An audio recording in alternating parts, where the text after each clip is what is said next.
Hello প্রিয় শিক্ষার্থীরা, কেমন আছো? সবাইকে স্বাগত জানাচ্ছি আজকের অনলাইন ক্লাসে। সবাইকে স্বাগত জানাচ্ছি। আমি মোহাম্মদ নজরুল ইসলাম, পদার্থবিজ্ঞান বিভাগ, আগ্রাবাদ মহিলা কলেজ, চট্টগ্রাম।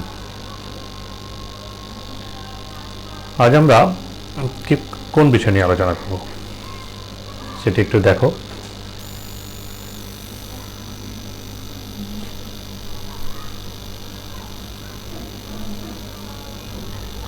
ছবি দেখে বোঝা যাচ্ছে যে আমরা বিদ্যুৎ নিয়ে আলোচনা করবো, তাই না? এটা দেখলেই, ছবিটা দেখলে আমরা বুঝি বজ্রপাত বিদ্যুতের সাথে সংশ্লিষ্ট বিষয় নিশ্চয় পড়ব। তো আজকের বিষয়টা আমরা দেখি পাঠ পরিস্থিতি।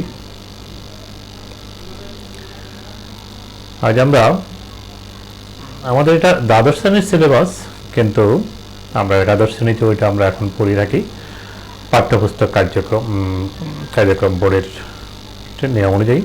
যদি এটা সেকেন্ড পার্টে তোমরা দ্বিতীয় পত্রে পদার্থবিজ্ঞান দ্বিতীয় পত্রে পাবা, সেই জন্য এটি এভাবেই উপস্থাপিত।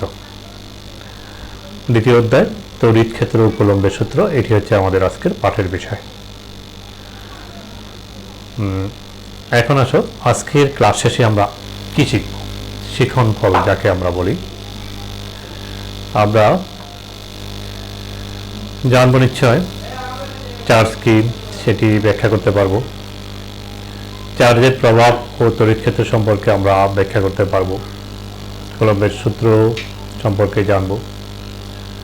আমরা কুলম্বের সূত্র সম্পর্কিত রাশিমালা নির্ণয় করতে পারবো। কুলম্বের রাশিমালা সম্পর্কিত সমস্যার সমাধান করতে পারবো।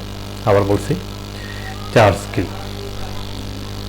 চার্জের প্রভাব, তড়িৎ ক্ষেত্র, কুলম্বের সূত্র, কুলম্বের সূত্রের রাশিমালা এবং এই সংক্রান্ত কোনো গাণিতিক সমস্যার সমাধান করতে পারবো আশা করি। তো প্রথমত আসি আমরা চার্জ কি। চার্জ হচ্ছে এক প্রকার শক্তি। যখন কোনো বস্তুতে এই শক্তির উদ্ভব হয়, তখন সেই ছোট ছোট হালকা কাগজের টুকরাকে আকর্ষণ করার সামর্থ্য রাখে, যার উপস্থিতিতে যে বৈদ্যুতিক ক্ষেত্র তৈরি হয়, যার গতিতে বিদ্যুৎ প্রবাহ, বৈদ্যুতিক ক্ষেত্র এবং চুম্বক ক্ষেত্রের উদ্ভব হয়, তাকে আমরা চার্জ বলি।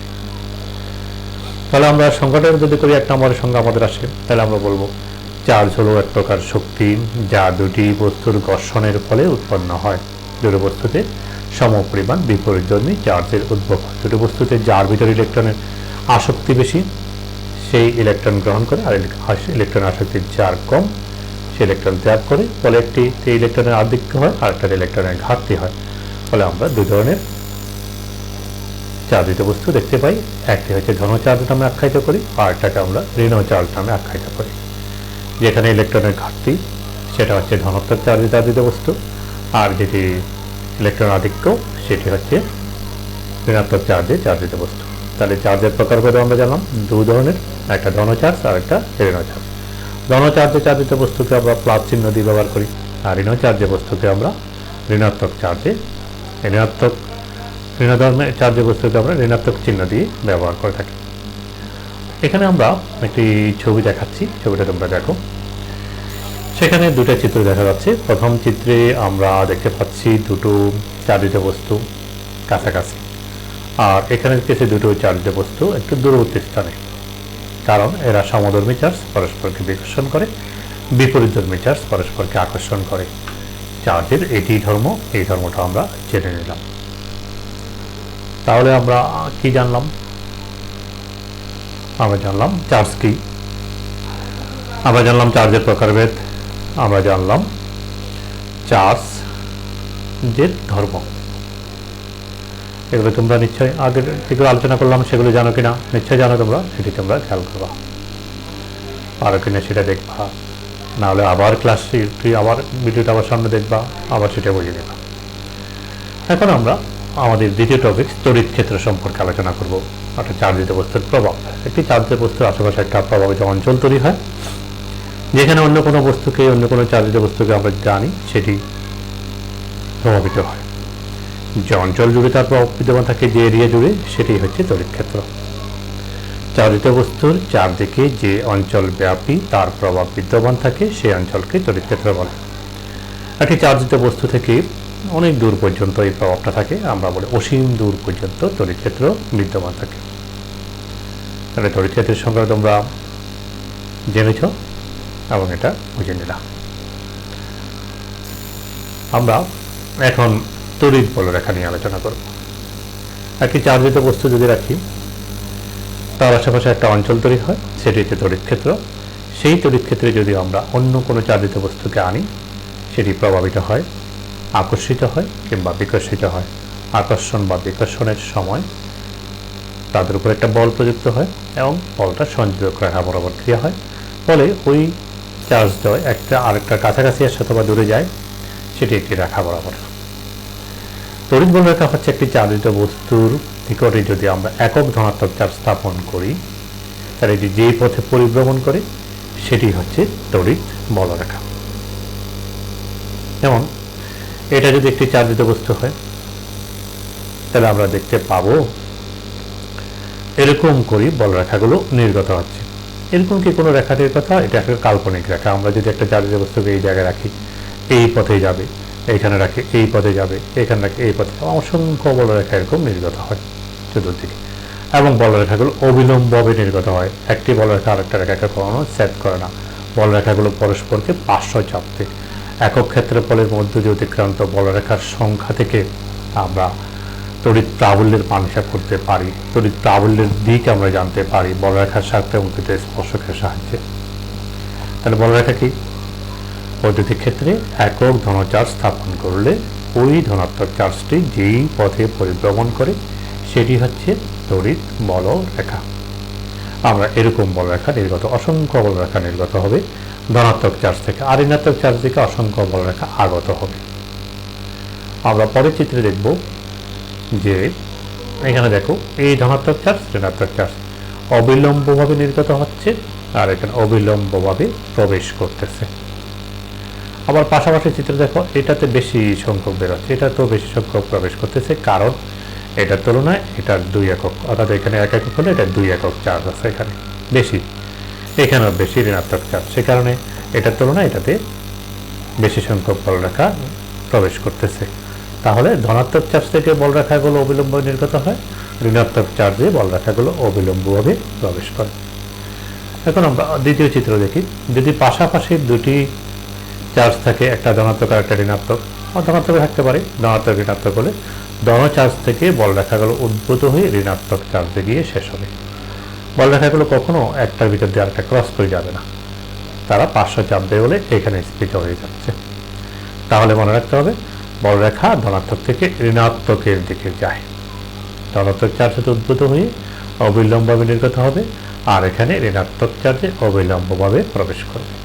যদি এটা ধনাত্মক চার্জ হতো তাহলে এটার কারণ এরকম করে বলরেখাগুলো আমরা বাইরে থেকে দেখতে পেতাম। তাহলে বলরেখা সম্পর্কে আমাদের একটি ধারণা হয়েছে নাকি, তড়িৎ বলরেখা কি, বলরেখার ধর্ম বা বৈশিষ্ট্য কি, এগুলো আমরা জানলাম। এখন আসো আমরা আরেকটা বিষয় আলোচনা করব। এতক্ষণ ধরে যেটি বলছিলাম তড়িৎ বল, ইলেকট্রোস্ট্যাটিক্স ফোর্স বলে থাকি এটাকে আমরা, স্থির তড়িৎ বল।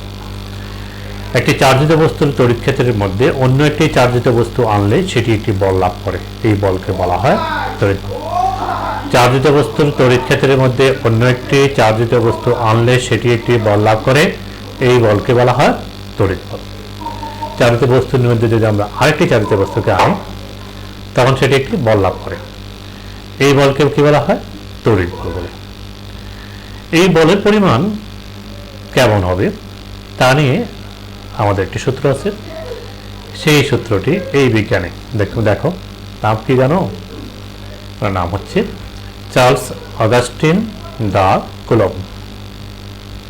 ইলেকট্রিসিটির প্রায় সকল সূত্রের জনক ইলেকট্রিস্টাস এই কুলম্ব। এই কুলম্বেই দুটি চার্জের মাঝে আকর্ষিত বলের পরিমাণ সম্পর্কে আমাদেরকে ধারণা দিল। সেই সূত্রটা কি?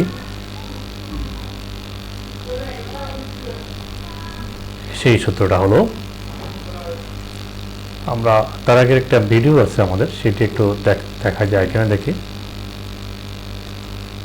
ভিডিওটা একটু অন করতে পারবেন না, ভিডিওটা অন করতে পারলাম না, তাহলে আমরা একটু বলি, ভিডিওটা দেখলে একটু ভালো হতো। তারপর এখানে আমরা একটু দেখাবো, চিত্রের মাধ্যমে দেখাবো নির্দিষ্ট মাধ্যমে দুটি চার্জের মধ্যে ক্রিয়াশীল আকর্ষণ বা বিকর্ষণ বলের মান চার্জের মানের গুণফলের সমানুপাতিক এবং এদের মধ্যবর্তী দূরত্বের বর্গের ব্যস্তানুপাতিক।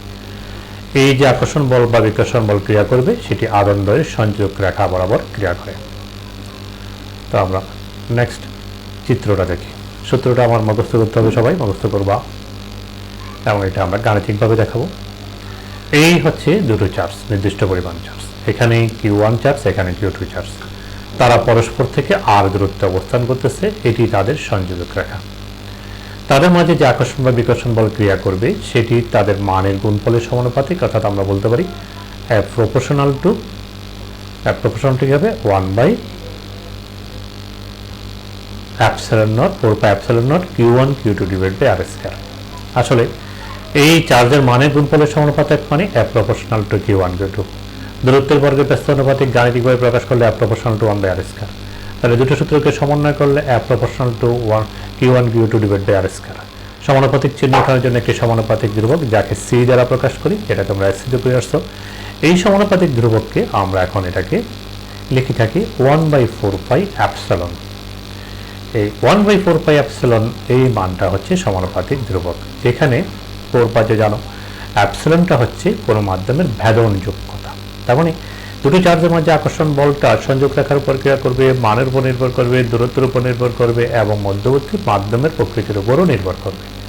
এই ভেদন যোগ্যতা মাধ্যমের তড়িৎ ধর্ম নির্দেশ করে। শূন্য মাধ্যমের জন্য এটার মান হচ্ছে epsilon naught। 1/4π epsilon naught এর মানটা আমরা একসাথে 9 × 10⁹ newton metre square per coulomb square. 1/4π epsilon naught শূন্য মাধ্যমের জন্য। অন্য কোনো মাধ্যম হলে সেই মাধ্যম ভেদের জন্য তোমার জানা থাকতে হবে, তারপর তুমি সেখানে এটা বসাবা। আর এটি হচ্ছে কুলম্বের সূত্রের গাণিতিক রূপ। আজকের আমাদের পড়ার সর্বশেষ টপিক ছিল এটি, কুলম্বের সূত্র সম্ভব ব্যাখ্যা করতে পারবো। আর এটা নিয়ে আমরা একটা গাণিতিক সমস্যা সমাধান করব। দেখো, সেই বাড়ির কাজটা আমরা দেখি। আমাদের দুটি চার্জের মাঝে ক্রিয়াশীল বলের মান কত সেটি নির্ণয় করতে হবে, কুলম্বের সূত্র থেকে সেটা আমরা জানবো। আর উদ্দীপকটা হচ্ছে আমাদের এই দেখো দুটো চার্জিত বস্তু দেখানো হচ্ছে, এখানে একটা এখানে একটা। তারা পরস্পর থেকে 9 ন্যানোমিটার দূরত্বে অবস্থান করতেছে। তাহলে তাদের মাঝে ক্রিয়াশীল বল কত সেটা নিশ্চয় করতে পারবো না? পারতে হবে। আগের যে কোশ্চেনটা আছে সেটা আমরা দেখি, সেই সমীকরণ থেকেই সমাধান করব। এটা শূন্য কোনো মাধ্যম বলা হয়নি, তাহলে আমরা শূন্য মাধ্যমের জন্য লিখব 1/4π epsilon naught এর মান হচ্ছে 9 × 10⁹ newton metre square per coulomb square. তাহলে 1/4π epsilon naught Q1 Q2 divided by R square। এই Q1 হচ্ছে 5 মাইক্রোকুলম্ব, Q2 হচ্ছে -3 মাইক্রোকুলম্ব, আর দূরত্ব আর হচ্ছে 9 ন্যানোমিটার। এখানে একটা বিষয় আছে মাইক্রো ন্যানো। মাইক্রো মানে কি? মাইক্রো থেকে আমাদেরকে কুলম্বে নিতে হলে 10⁻⁻6 দিয়ে গুণ করতে হবে। তাহলে এটি আমরা করবো সতর্কভাবে, এবং ন্যানোমিটারটাকেও মিটারে নিতে হবে, 10⁻⁻9 দিয়ে গুণ করতে হবে। ঠিক আছে? তাহলে এই ছিল আমাদের বাড়ির কাজ, এটা তোমরা আশা করি করবা। আমরা আশা করব পরবর্তী ক্লাসেও তোমরা আমার সাথে থাকবা। এতক্ষণ সঙ্গে থাকার জন্য সবাইকে ধন্যবাদ জানাচ্ছি, এবং আজকের ক্লাসের এখানেই সমাপ্তি করছি। আল্লাহ হাফেজ, সবাই ভালো থাকো।